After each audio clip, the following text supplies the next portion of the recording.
Come on in.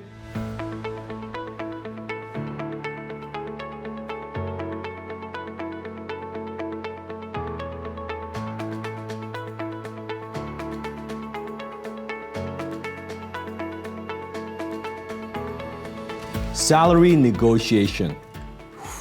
You did it. You've just landed your dream job. After so many phone calls, hundreds of resumes submitted, dozens of interviews, and finally, you got the job. And now you need to negotiate your salary. Maybe you are a little bit scared, a little bit afraid, a little bit intimidated. Or maybe you've been with a company for some time now, for a few years, and now you want to go in and talk to your employer about a higher pay, a higher salary. What do? You see, most of the information out there is sharing with you how do you negotiate salary. It's coming from an employee perspective. Today I'm gonna do something very different. I'm gonna share with you, coming from a CEO perspective, how do you negotiate salary? How do you talk to a CEO? How do you convince a CEO? How do you read their mind? You see, the problem with most employees is they either ask for a salary increase too soon, meaning they have not established a track record, a performance record, what they have done too early.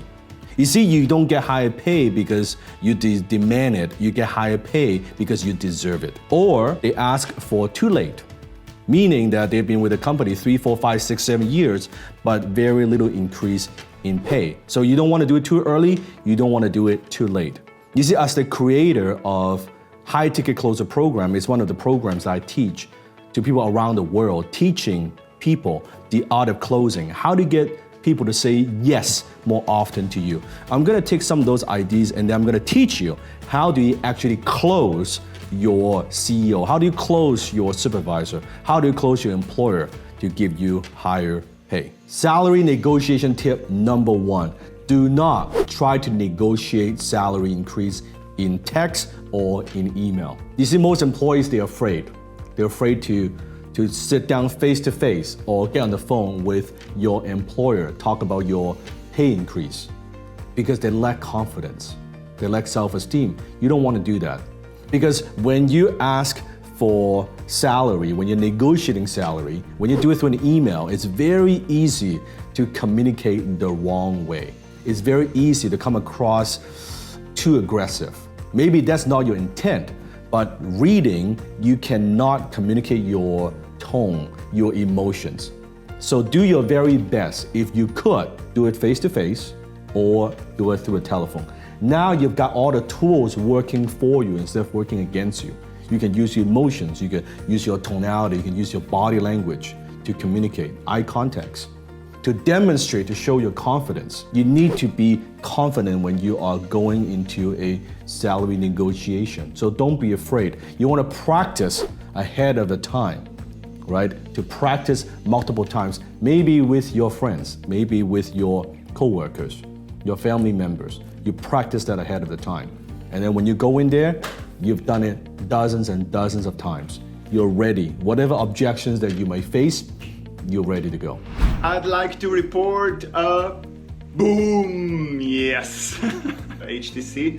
I would like to thank everybody for your support, Mr. Dan Locke, for the knowledge, Desmond, Tina, all the team, and of course your family. Without you, this wouldn't be possible. My name is Santino Carangi and I'm here to celebrate my first 3 booms of being a high ticket closer. So thankful for this course. Not only does it give you a high ticket skill or a high income skill, what Sifu teaches you is for life. I'm so excited.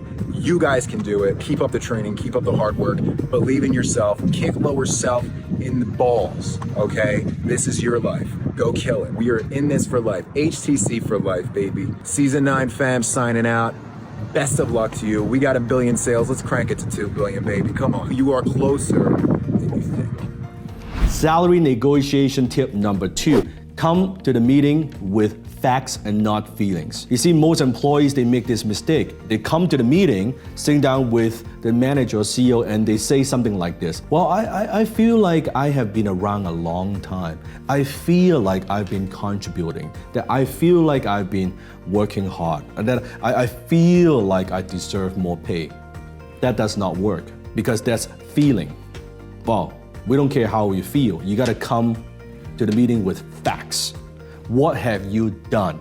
You should do your research ahead of time. What are some of the contributions you have made to the company? So when you sit down with your employer, you're not just talking about feelings, you're presenting kind of almost like a case, like a lawyer. And let's say, hypothetically, you are a social media manager. You manage the company's social media account. You go to the CEO with facts and say, okay, since my employment here, here's what I've done. I have grown the company's Instagram account by 527% since I was here. Here are things that I've done. The Facebook page, using my social media strategies and my contribution, this is how much money I have made the company, how much money I've saved the company. Now, the CEO may or may not know these things. So when you present a case, now you're speaking from facts. You're demonstrating, look, these are the contributions that I have made to the company in the last 1 year, 2 years, things like that. Or if this is the brand new job, it is exactly the same thing. Now you're presenting what are some of the things that you could do, right? What are some of the things that your new employee could expect from you? You are going in instead of, well, I guess it depends on what you want me to do and I'll do my best to do it. No, you're saying, these are things that I think we could do. This is my plan. This is how I'm planning to make the company more money. This is my plan to generate more revenue. This is my plan to bring in more customers. This is my plan how I can make things better. Do you see the difference? So come to the meeting with facts and not feelings. Salary negotiation tip number 3, ask questions, don't make statements. During the negotiation, you don't just want to keep making statements because it would sound like and feel like you are justifying. You're saying, oh, here's what I've done, and here are the things, and here's what's going on. And all those are good, you're presenting your case, but you always want to be asking questions. One of the things I teach all my students, all the professionals that I mentor is this: whoever asks the questions controls the conversation. So you want to be asking leading questions, discovery questions, probing questions. You're asking the employer by getting more information, by kind of gauging how they're feeling about the different requests that you might have. Instead of just making a statement, and then it's very easy to turn into an argument or some kind of conflict when you're just throwing statements out there. But when you're asking questions, it would feel much more like a collaboration effort, that we're on the same page, right? As employee, we're on the same page. How could we make this work? So, ask questions, don't make statements. Salary negotiation tip number 4, and that is set the agenda. Don't be afraid to set the agenda. What it means is, where is this gonna go? What is the purpose of this meeting? What is the outcome? What are we trying to accomplish? As an employee, you wanna set the agenda, set the tone, right? What are we trying to accomplish here? What's the outcome we want from this meeting? So you could say something like this. I'm gonna give you a little script. Mr. Employer, I'm very excited to be joining your company. I'm truly excited about this opportunity, and I very much look forward to work alongside with your amazing team. Do you mind if we talk about compensation for a second? See, I asked a question. Oh, not a problem, sure. Talk about compensation. You see, Mr. Employer, based on my research, for someone with hires with my background and credentials and my skill sets, the market rate is X amount of dollars, this much per year. How do you feel about that? You see how I'm asking a question? How do you feel about that? Would you be comfortable with that? And then, right from there, the CEO, the employee would say, well, yeah, that's kind of what I'm thinking as well. Or they might say, that's a little bit more, that's a little bit higher than what we have budgeted for. But then you're not guessing, you're not afraid, you just, hey, this is what the market rate is, this is what industry rate is. How do you feel about that? That's it. You set the agenda and you go from there. Salary negotiation tip number 5, and that is don't be needy. Needy is creepy. You don't want to sit down face to face with your employer and be all needy about what you want. That is a big turnoff. So do not use words like, oh, I want or I need. I see this a lot. Your job pays you $50,000 a year and you actually want to make $55,000 a year. So there's a $5,000 gap. Instead of saying, oh, I need another $5,000 a year for my position, right? Or I want vacation pay, I want overtime, or I need this and I need that. It's a big turnoff for the employer. Nobody gives a shit what you need, right? What you want to do is you want to ask questions with finesse, be on the same page. A much more powerful thing you could say is, I would be more comfortable with. You see the difference? I want this, I would be more comfortable with. So example, let's say the job, you want $55,000 and the job pays $50,000. First of all, you can say, well, is there any flexibility with that? Is there any flexibility with that? See how powerful that question is? And then you could say then, I would be more comfortable with $55K a year. Would you be comfortable with that? How do you feel about that? Do you hear the difference? Don't be needy. And you want to be neutral, right? When you're in negotiation, you want to be neutral. Neutral, you are friendly, but you're firm. You're not attached. The key thing is here, not to be attached. You just, hey, you know what? I'd love to work here. I would love to contribute. Just, how can we make this work? Don't be needy. Salary negotiation tip number 6, and that is become more valuable. You see, most employees, they want more pay without becoming more, without adding more value. They think just by working more hours, that's more value. Well, for certain jobs, like lower level entry jobs, that might be the case. But for certain higher level jobs, you're not getting paid based on hours. You're getting paid based on results, what you bring to the company, what you bring to the organization. So as an employee, you want to find ways to always upgrade your skills. How do you become more valuable? What can you bring more to the table? Now, some CEOs, they're just assholes. I'm talking about CEOs who are true visionaries, who are true leaders. If you sit down and talk to most of them, the way that I know them, they cannot wait. They have no hesitation to pay more to competent, high-performance employees because good people are hard to find, right? And as a CEO, we look for return. We call that return on human capital. If I'm spending $1 on this employee, how much is this employee bringing in for the company? If I'm spending $1, I'm getting a $10 return in revenue. You would do that all day long. As a CEO, I would do that all day long. It's never a problem. And it doesn't matter. I'm not just talking about you are in position in sales or marketing, in support, admin, operation, PR, research and development. It doesn't matter. Every single person, to me, within my organization, every single person is in sales. Every single person is responsible for generating revenue. Doesn't matter what it is. Doesn't matter video production, doesn't matter social media, doesn't matter its operation, it doesn't matter. Every single person's job is to generate revenue. Now, sometimes you could generate revenue by bringing in more revenue. Sometimes you generate revenue by saving money, by not being cheap, but eliminate waste. That's another way to do it. So you need to find ways to become more valuable. One of the mistakes that I see a lot of employees make is they approach the scenario with, oh, I've been here for 5 years, I've been here for 3 years. It doesn't matter. It's not the point. Years don't equal results. Just because you've been here for a few years, it doesn't mean a whole lot. On the other hand, a new person could come in. If that person could bring a lot of value to the company, could generate more revenue, that person would get compensated according to that. So you need to become very, very valuable within the company. Now, if you're not so sure, sometimes you could ask the CEO, what can I do to bring more value to the company? What can I do? You'll be shocked how many times people do not talk to the supervisor, manager, right, the CEO. What can I do to bring more value? They guess, they hope, and they wonder why they do certain things and they don't feel that they're being appreciated because you're doing things that may not matter to the CEO, right? And then I'm not talking about being a suck-up. I'm not talking about kissing ass. I'm talking about becoming more valuable, being more effective, right? Being able to perform better, being able to do that.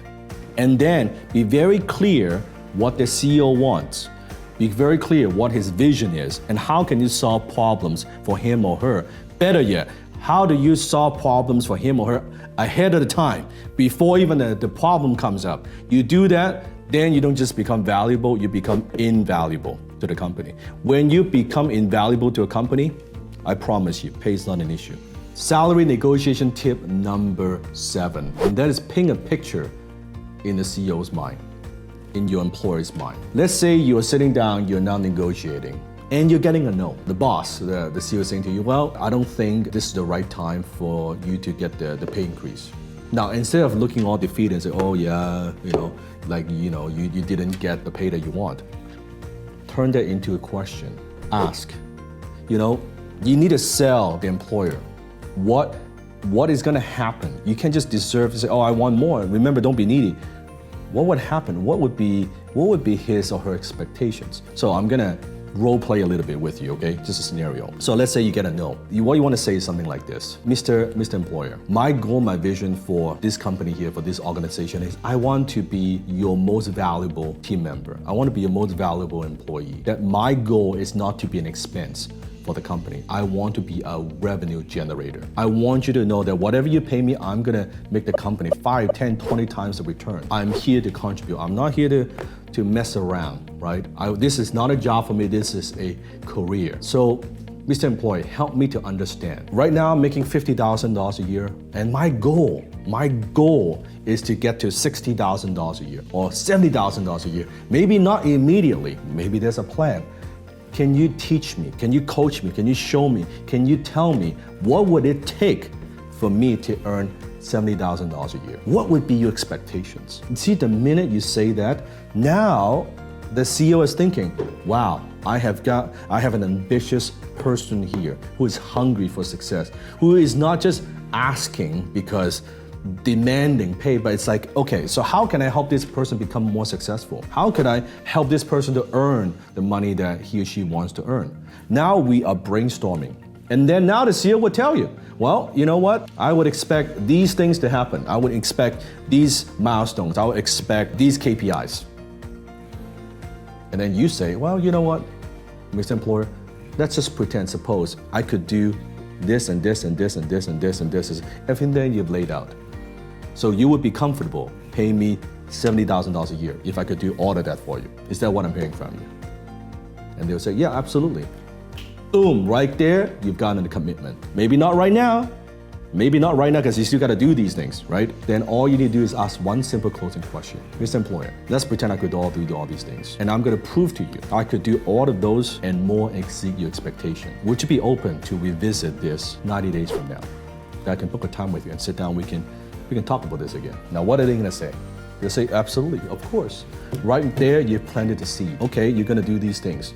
And what is going to happen? By the time you sit down, you do the same thing again, right? Now, even when you get to, now you say from 50K, now you're at 60K, hypothetically. You ask, how do you get a 70K? How do you get 80K? How do you get 100K? Then the CEO is helping you to becoming more successful.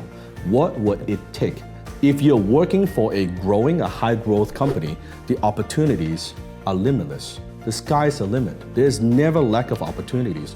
It's all it takes is your willingness, your ambition, your skills, willing to go that extra mile, willing to go all in. Not to be just a typical employee mentality, but to be a team member, to be a high performance individual. Solving problems before the problem comes up.